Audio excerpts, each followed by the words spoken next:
manner. For instance, he may look at his own self. He may try to understand his initial conditions when he was in the womb, and before that he was a particle in his father's body. By the power and grace of Allah, relation was established between his father and mother, and it so happened that vegetables and beverages etc. which became part of the body of his parents, the same became part of his body also. Almighty Allah gathered a handful of particles and made him a person who is wise, and one who can speak, listen and understand. There surely came over man a period of time when he was a thing not worth mentioning. Surely, we have created man from a small life-germ uniting itself. We mean to try him, so we have made him hearing, seeing. 69. It is somewhat same with all the existing parts of the world. Analysis about them will also show that they have come into existence from nothingness. Hence there certainly is a creator, who brought them into existence and who sustained and nourished them till they reached the present state. Cause and effect. Nothing can come into existence on its own. There is definitely someone who has created it. A creator is a must for every creature. In the same way every creature, after being created and after its coming into existence, has some signs and qualities.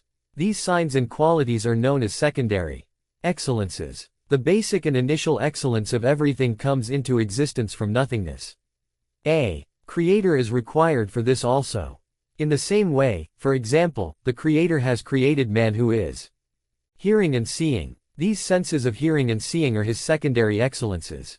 The creator or the cause of these effects is also the one who is the creator of human existence. Effect of the causes. No one can deny the law of cause and effect. If paper burns due to fire, then looking at the burnt paper. And the fire, who will deny the fact that there is connection between fire and the attribute of burning? The cause of burning of the paper is fire, whereas the burnt paper is known as the effect. No one disagrees in this matter. If there is any disagreement between the faithful and materialistic people, it is that whether these causes are having their effect on a permanent basis without any concern with Allah, or in fact Allah himself has given the effect to those causes. The disagreement is whether these causes are the real effectors or whether it is Allah. The faithful say that if Allah wishes, he may give effect to the cause, and if Allah does not wish, he can make the cause ineffective. Fire may become blossoms. If Allah does not permit, medicine would become ineffective. If Allah desires, medicine will have effect. If Allah wishes, fire will burn the paper. Therefore glory be to him in whose hand is the kingdom of all things, and to him you shall be brought back. 70. For further details on this subject refer to the chapters of polytheism and despair and greater sins. Man is helpless in creation affairs, which are related to the intentions of man. That is, if man wants, it can happen, and if he does not want, they don't happen. Man's power is limited to that extent. Now this capability is also given by Allah. Even if he breaks a piece of bread, he expends in it the strength given to him by Allah. If Allah takes away the strength, he will not even be able to move his tongue.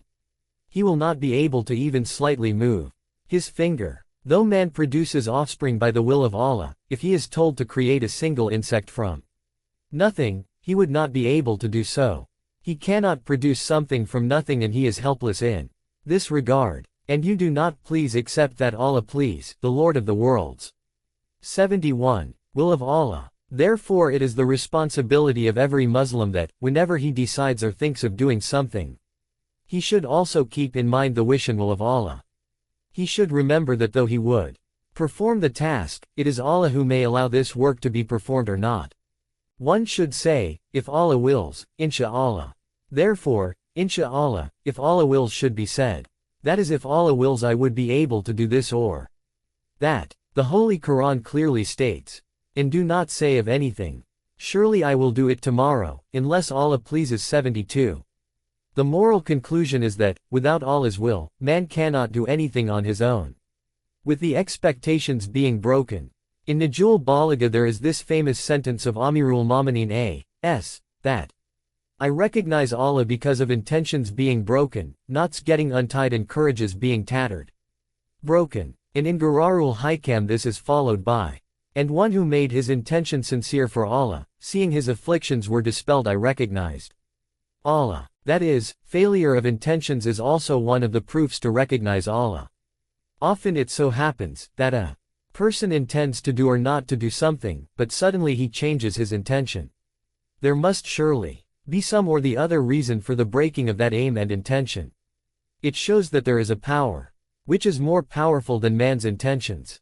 A proof to recognize Allah is the untying of knots or solution of problems. This only happens when Allah wills. Hardship and difficulty comes only when Allah permits. Difficulties and problems go away only when Allah commands. Dua Faraj and release of Hassan Muthanna. We shall now relate a historical incident as an example. Walid bin Abdul Malik bin Marwan wrote a letter to Salih bin Abdullah al-Murri, the governor of Medina, that Imam Hassan Mu'taba's son, Hassan, be brought out of prison to the Prophet's mosque and he should be lashed 500 times. Salih brought out the noble man from the prison to the mosque and people assembled. Then he went to the pulpit to read the order of Walid and then act upon it. At that particular time Imam Ali bin Husayn, Zainul Abidin, entered the mosque. He went to Hassan Muthanna and said, "O cousin, supplicate Allah with Dua Faraj." He asked, "What supplication is that?" The Imam taught him the supplication, which is as follows. There is no God but Allah, who is forbearing and merciful. There is no God but Allah, who is high and great. Glory be to Allah, the Lord of the 7 heavens and the Lord of the 7 earths and the Lord of the great throne. And all praises to Allah, the Lord of the worlds. After teaching this supplication, the Imam went away. Hassan Muthanna began to repeat this supplication till Salih finished reading the letter. Then he descended the pulpit to execute Walid's order. Suddenly, Salih said, "Hassan is innocent in my view, and for the time being we should postpone executing the order. I would first contact the Caliph." Governor Salih wrote a letter to the